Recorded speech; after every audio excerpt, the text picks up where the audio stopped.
Mua on kohdeltu erilaisesti, että useimmiten tämä pätee aina melkein, että kun tapaa uuden ihmisen ja sä kerrot, että sulla on epilepsia, niin siihen tulee aina mukaan semmoinen pakkosääli ja voivottelu ja tällainen, joka on mun mielestä tosi ärsyttävää. Ehkä se on se, että ihmisille tulee se yllätyksenä sen takia, että mä näytän terveeltä, mutta mulla on vaikeahoitoinen lääkeresistentti epilepsia, joka ei koskaan parane, eikä sille ole mitään muuta lääkehoitoa kuin tämä vajaa lääkehoito tällä hetkellä, mikä pitää mut elossa, ainakin tähän hetkeen asti. Mutta mä en näe mitään muuta vaihtoehtoa kuin se tiedon levittäminen, mutta että se, että meillä on kaikenlaisia lippusia ja lappusia ja voi lukea internetistä ja muuta tällaista, niin ei ihmiset ota selvää, koska se ei kosketa heidän elämäänsä. Että uudessa työpaikassa, kun menen, niin teen hyvin selväksi sen, että mulla on epilepsia ja mulla saattaa tulla epilepsiakohtaus ja jääkaapissa on mun ensiapulääkkeet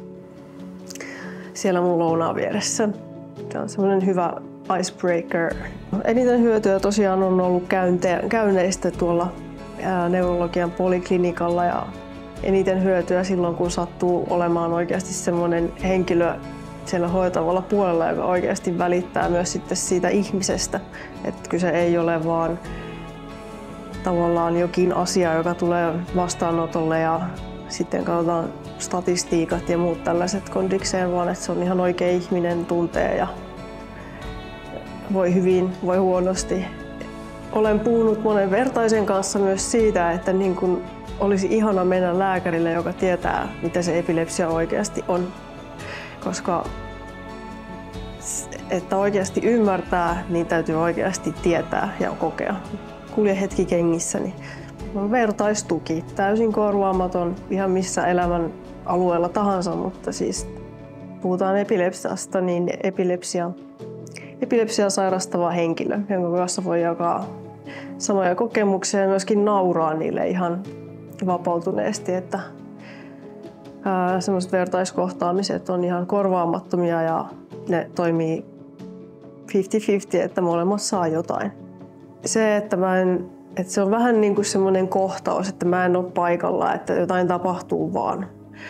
Ja sit mulla on myöskin semmoinen mukava piirre itselleni, koska mulla on tämä ammatti, ja voin käyttää hyväksi tätä sairauden piirrettä. Ja mä näen siis semmoisia hallusinaatioita, mitä on siis hallusinaatiot on osa niin kuin epilepsiaoireistoa.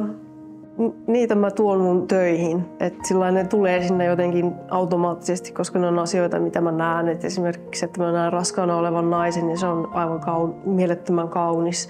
Ja sitten mä näen semmoisen valon, sinertävä tai kellertävä valo tuolla jossain, niin mä mielelläni laitan sen siihen tauluun.